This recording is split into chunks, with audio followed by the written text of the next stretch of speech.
CRISPR, used in human trials for the first time in the United States. Why is this exciting news? Why should you want to know? CRISPR is being used in trials to treat cancer, and 70,000 young people are diagnosed with cancer each year in the United States. CRISPR is a type of genetic engineering that uses a technique similar to what bacteria use to remember viral infections, and it has the potential to revolutionize cancer treatment. The cancer treatment that we're talking about is immunotherapy. We will talk about CRISPR briefly, for we are going to focus on immunotherapy, the immunotherapy technique that it's used in. What is immunotherapy, you ask? We are going to take a look at the techniques scientists are using to boost our immune system to allow them to work better. First, a little review of the immune system. The immune system is the system of our body that helps fight off disease and foreign substances.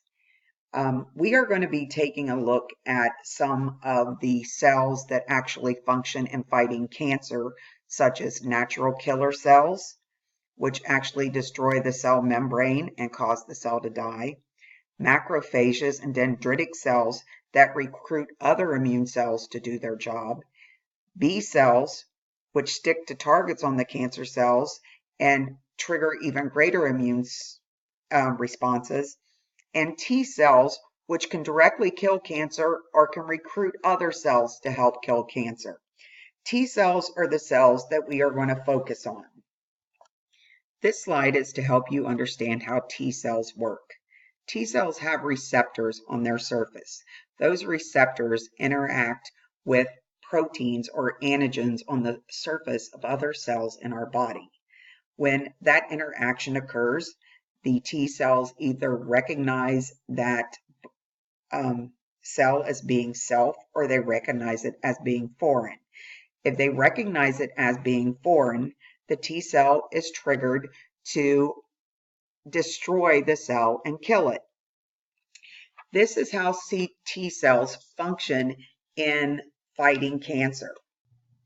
So if our immune system is capable of fighting cancer, why do people get cancer? Cancer cells form from normal cells, so some of the surface proteins on the cancer cells are recognized as self, and the cancer cells are not recognized as being something the immune system should destroy. Cancer cells are also accidentally selected for by our immune system. The cancer cells that have the most targets on them are actually killed by our immune system first, leaving those left that have very, very few antigens on their surface, which basically makes them resistant to our immune system. So they cause an accidental selection, so to speak. Cancer cells are also capable of interacting with the receptors on T cells and turning the T cells off, so to speak. Cancer cells avoid being attacked by the immune system by producing fewer surface proteins, which help the immune system recognize them as being foreign.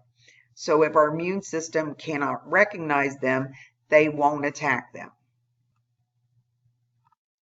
So what can we do to help our immune system fight the cancer cells' defense? There are different treatments that we can actually give people that help to boost the immune system. Some of the first treatments are giving people interferons and interleukins, which are cytokines that put the immune system on high alert, sort of like the military, which makes them more ready to fight. We can give them drugs called checkpoint blockers. These checkpoint blockers basically interfere with the T cell's ability to interact with certain cancer cell antigens, which turn them off. And by interfering with this interaction, they keep the T cells turned on. Some examples of these drugs are Yervoy, Keytruda, and Opdivo. There are also cancer vaccines that work the same way any other vaccines do. They stimulate the immune system by teaching it what to look for. One of the most common cancer vaccines is used to treat the human papillomavirus. And last is CAR T-cell therapy, and it's a treatment that takes the idea behind vaccines a step further. And basically, the T cells are genetically modified so they recognize the proteins on cancer cells and attack them. These pictures show how some of the checkpoint blockers actually work. They're showing how if the antigen on a cancer cell interacts with certain receptors on the T cell, it will turn the T cell off.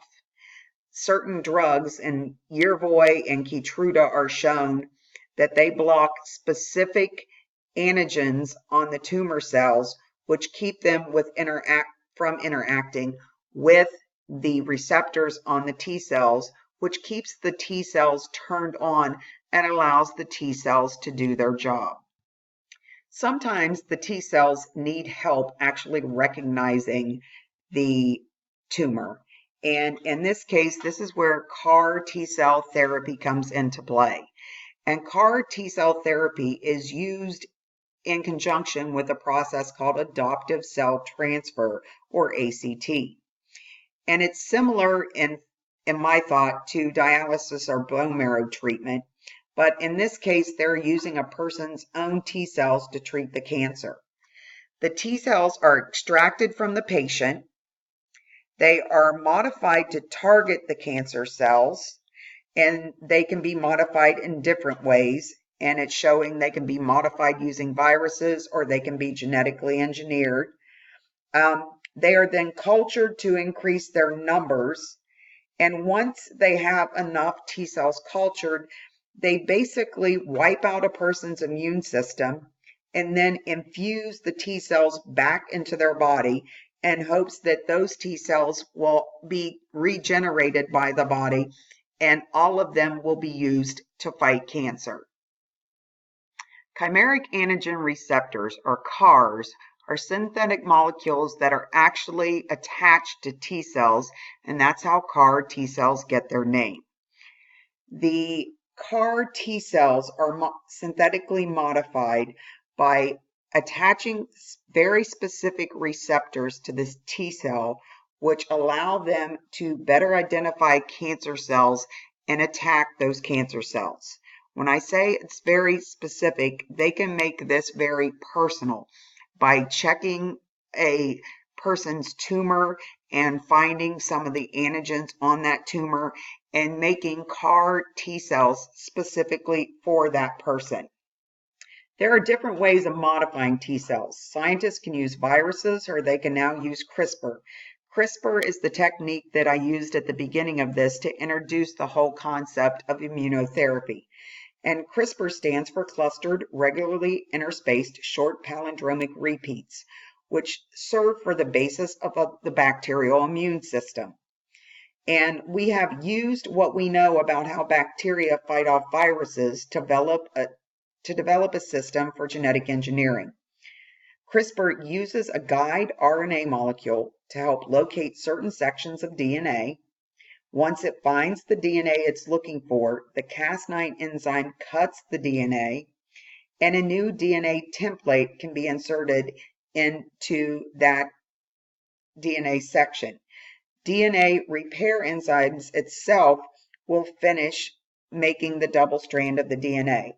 And in the case of CAR T cells, this is where they insert the new signal receptors. While CAR T-cell therapy has shown great promise, it has side effects like any other treatment. One of the major side effects is cytokine release syndrome, or CRS. CRS is a situation that results in chronic inflammation. Inflammation similar to patients who have arthritis. And actually, it is being treated now with drugs that are used to treat arthritis. And these drugs block the inflammation response, and people respond very good to the drug treatment. So therefore, that side effect can be dealt with.